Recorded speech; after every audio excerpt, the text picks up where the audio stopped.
India's premier investigation agency, the CBI, has detained a grade 11 student studying at a school in the National Capital Region's Gurugram.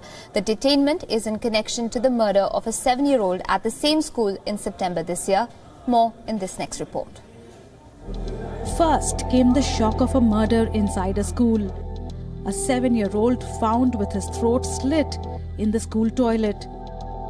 Just minutes ago, Pradyuman Thakur's father had dropped him outside WION International School in Delhi's upmarket suburb, Gurugram. Now, a stunning twist. 2 months into the probe, India's premier investigating agency, the CBI, has detained a senior student from the same school on suspicion of murder. एक और उन्होंने CBI ने किसी और एक लड़के को गिरफ्तार किया, उससे भी पूछताछ जारी है। वो जैसे भी होगा वो सीबीआई कर रही है, जो उसके जो कार्रवाई है वो सीबीआई के द्वारा। After a massive outcry over the murder of a student in school, investigators had arrested a school bus conductor for the crime. But now they say that the 16-year-old was seen in the CCTV footage outside the toilet. The boy will be produced before a juvenile board. जो ये पहले बच्चा जो expire हुआ है, जिसका murder हुआ है, उसके भी साथ मेरी सहानुभूति है, लेकिन ये किसी दूसरे बच्चे के साथ नाजायज हो, ये भी बहुत गलत है। But investigators say the boy changed his version repeatedly during questioning. Some reports suggest that before the murder, he had bragged to his friends that the school exams would be delayed. There are also reports on his psychological stability. His detainment puts a question mark on the fate of the bus conductor who was arrested earlier. Bureau Report, WION. Joining me this evening, Dr. Nisha Khanna, psychologist from New Delhi. Also with us is Gitanjali Kumar. She's a senior counselor and a CBSE expert, also in from New Delhi. Good evening, ladies. Thanks very much for joining us this evening. Gitanjali, if I can come to you first. Is there an SOP for counsellors on raising, let's say, the red flag on children who come across as disturbed or unstable? During our trainings, we are certainly taught how to take it up, but definite procedures set by any agency, they are not there.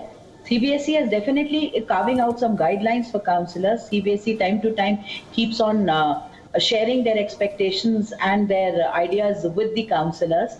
There is a counsellors forum here, which is a private body which tries to formulate such guidelines, where a lot of counsellors have joined in also.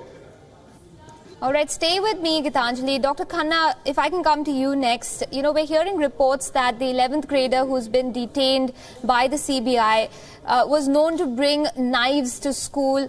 Do you find that shocking that students are bringing weapons like knives into school premises? Yes, definitely. If you will talk about such issues, if our young generation is going on such thinking and planning and plotting of even quite a young child, so I would say how our young generation is going, what we are giving to our children. Right, and how exactly do schools, in your experience, tackle in some ways? Hello. Right, Dr. Khanna, if you can hear me, in your experience, do you find that schools have responded appropriately when, the red flag is raised in some ways about, children bringing weapons into school? Definitely, it is questioning the security of the schools also, how they are bringing, and definitely questioning about the parents, how they are bringing up their kids. There is a question about it, the question over the society, how our child and young generation is leading towards such sort of huge sort of things where these heinous crimes are happening. And here it is a question on our moral values, what we are giving to our society, what we are giving or teaching to our kids, even in schools, even in our houses, how our society is moving towards, because we are saying youth is the leaders of future generation. So what is about this youth who is thinking about such things? Right. Because it is a planned thing. If it is the child has done this thing, it is a proper planning and plotting. And because bringing a child knife into the school and how this knife is entering in the premises, and we think the children are so innocent, how they can think of these things. I will say playing the role of media, internet, even the films where these heinous crimes, they are showing that how you have to do such things. All right, stay with me, Dr. Khanna and Gitanjali both. I'll request you to stay on the conversation with us because we want to look at, the issue from beyond just India, because there is a reason why there are global precedents in place, why sometimes the investigation agencies also look at previous instances that might have taken place around the world. So what exactly is the global pictures? Do other countries have room for minors to be tried as adults? Well, in the United States, prosecutors can appeal to court requesting the case of a minor to be moved from a juvenile court to an adult one. Judges in a juvenile court also have the power to rule that a minor be tried as an adult. In cases where the offence is grave, such as rape or murder, criminal courts can independently call for jurisdiction over the matter. The maximum punishment for minors in the United States is life imprisonment. In the United Kingdom, on the other hand, those charged with crimes while aged between 10 and 17 are tried in juvenile courts. Those over the age of 18 are treated as adults, but until they are 25, they serve their sentences in facilities for 18 to 25-year-olds rather than full adult prisons. In cases where a crime is too serious to be dealt with in the juvenile justice system, or because the child is accused alongside adult co-defendants, the trial can be transferred to adult courts in the United Kingdom. The maximum punishment for minors in the UK is life imprisonment. Let me go back to my guests. Dr. Khanna, you were mentioning the role of media, you were mentioning the role of the internet. Is the challenge also now about sensitizing young children about criminal intent, not just within, I should say outside of school, but also within school? Definitely, role of schools is very important because most of the time kids spend their time there only. And in that particular timing, how the children's behavior is, whether with their peer group, whether how they are behaving with the teachers, so what they are letting in the teaching in school, what they are learning from the schools, how their behavior with their academic performance as well as their performance in other areas. Because in schools, do their performance in academics or with their behavioral issues. Because if you will talk about all the private schools, more or less all the private schools have psychologists where such things has been reported. Either their behavior with, because if you talk about this particular case also, maybe that this child's behavior is noticed earlier in the eyes of the teachers, in definitely the eyes of the principal also, because if the child is doing certain behavior, when during the counseling in clinic also, sometimes these days schools are arresting certain children because of their particular amount of social behavior, which is not socially obliged or should be at the standards of the morals of the society. Right. Dr. Khanna, allow me to come in. You mentioned that most private schools do have counselors. Can I ask you what the ratio of counselors to students is? And I ask because do counselors have the time and wherewithal to deal individually with cases? If you will ask me, I can't comment on the ratio, how the things are, but definitely because these days psychologists, as compared to, if you will ask me, the counselor is very lesser, even the psychiatrist, especially is this, because in our country, it is a sort of stigma. Even the children are not ready to share their things. And when especially the child is completely an introvert, to find out the right environment, even the child is likable by the teacher or the, I would say the counselor, it's very difficult because sometimes the completely introvert child more or less, or either the too naughty child, it's difficult to handle because these ways, if you ask about these days, the dyslexia problem, ADHD symptoms are, even the antisocial personality, behavioral problems, the disobedience, stealing, these are all issues, how the criminal started happening, how to the child will become a criminal, it started from the childhood only. Right. And especially when you will say first 5 years of every child is very important. And especially again from the 5 to 13, 15 or 17 years age are the ages of the special stepping stone for the youth. There the whole personality is going to be developed. And if you talk about the Allow me to come in, please, Dr. Khanna. I'd like to get Gitanjali in on the conversation as well. Gitanjali, do you feel that sometimes parents too don't take too kindly on hearing from, let's say, school authorities about behavior patterns in their children, and that also poses a problem in addressing these issues? In my practice also, I'm witnessing this. There's a huge amount of denial in some parents, and the way we put up of the case to the parent. How does the school communicate the behavior of the child? See, if we look at this particular case also and the findings which we are hearing, there are two predominant facts which come to my mind. First is the typical adolescent characteristics, instant gratification. I don't want the PTM to happen. I don't want the exam to take place. So I will do what I can. Look at the mind of the child. What I want, I need to get it. The adolescent characteristics states the children live in the moment. They worry for the future, but they're not concerned for the future. These are typical adolescent flag signs which definitely have to be kept in mind. And as my co-panelist is talking about how the child has been brought up in the first few years, definitely a comprehensive observational plan of the documentation of the child. How was he in class 2, 3, 4, 5? How were the issues communicated to the parents? Parents also need a lot of parenting input. And secondly, the basic virtue of care and compassion. How uncompassionate can we be? There is no sense of kindness. There is no sense of compassion. Kisi ko dard hota, I'm putting somebody to pain to just satisfy what I want to. Absolutely. So you're saying there's a basic lack of empathy in play as well. How exactly, Gitanjali, can I ask you, do schools then tackle this issue? You're pointing out to a number of them, but when it comes to cases like Pradyuman, a young boy, a 7-year-old, he possibly even hero worshipped, a number of the senior students in school. How do schools step in and make sure that the relationship between younger children in the school and senior students also is on an even keel? There are various things which schools take care of. At times there is a separate junior block and a separate senior block. There are house meetings where the seniors are mentoring the juniors. There are study clubs. All these are caring activities which the school take place. The schools have come up with anti-bully prevention programs. Schools have come up with life skills program. Definitely, again, this incident is bringing to a point that we would need regular life skills program where basic skills of empathy and interpersonal skills will be taught to children, because there's a dearth of role models. Maybe parents will also have to be incorporated into it. Parents will also require regular parenting programs, because I wonder today that a parent knows how to parent.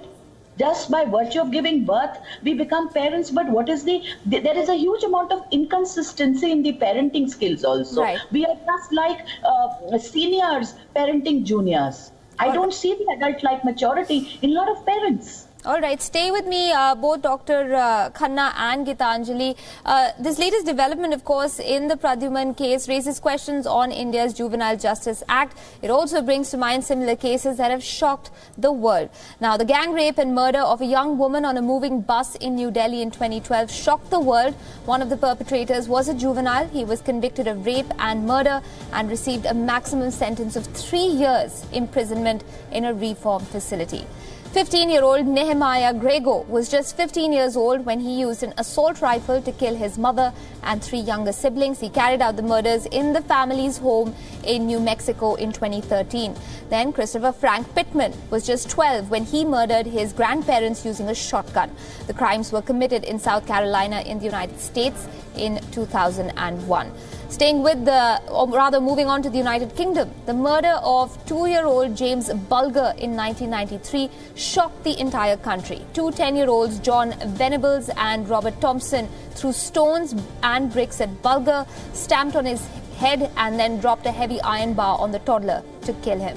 5 years later, in the American state of Arkansas, 11-year-old Mitchell Johnson and 13-year-old Andrew Golden carried out what was then described as the deadliest massacre at an American middle school. They used a variety of weapons to kill 4 students and a teacher. Now, Edmund Kemper is perhaps the most well-known of these cases, recently featuring even on the Netflix show Mindhunters.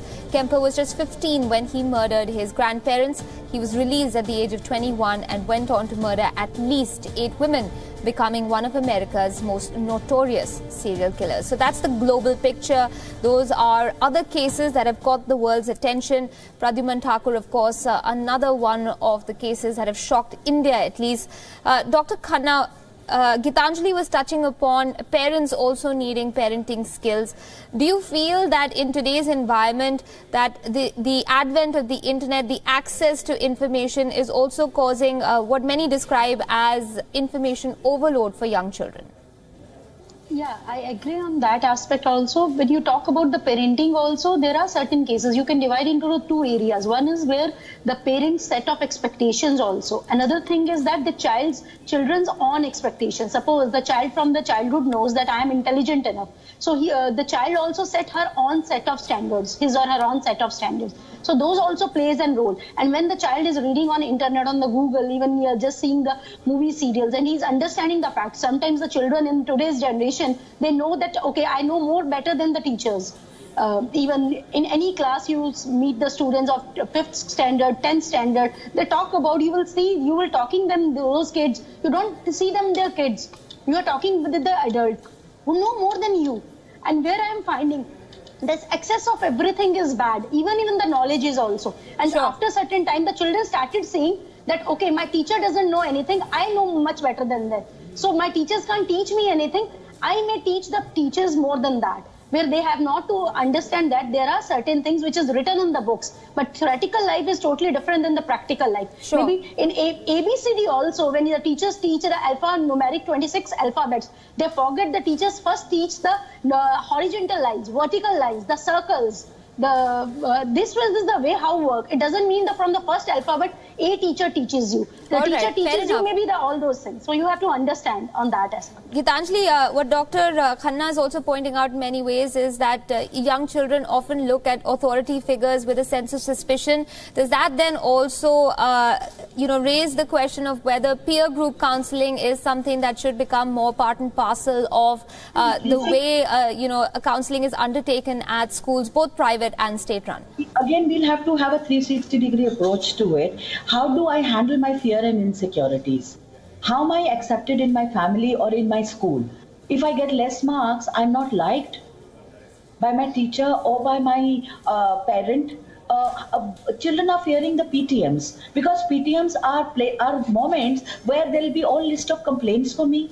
My parents are going to scold me right in front of the teacher. Teacher will talk all bad of me. If we look at this case only, I'm trying to analyze the state of the mind, because the child was brewing on this idea, and perhaps the child disclosed that I will make the exam not happen. I will get the exam postponed. So the child is plotting. The child is so far away from the reality. Definitely the malicious mind, the plotting mind of the child would have been manifested in many other ways. Sure. We have to sensitize our teachers also to identify these kind of flag signs. The counselors are less. The number of counselors vis-a-vis the number of students is not matching. I do agree, but we cannot wait to have the adequate proportion. We'll have to sensitize the teachers as teachers counselors. We'll have to rope in parents with psychology background to pitch in as volunteer counselors. We will actually have to take up lessons where children can grow up with a high sense of self-esteem.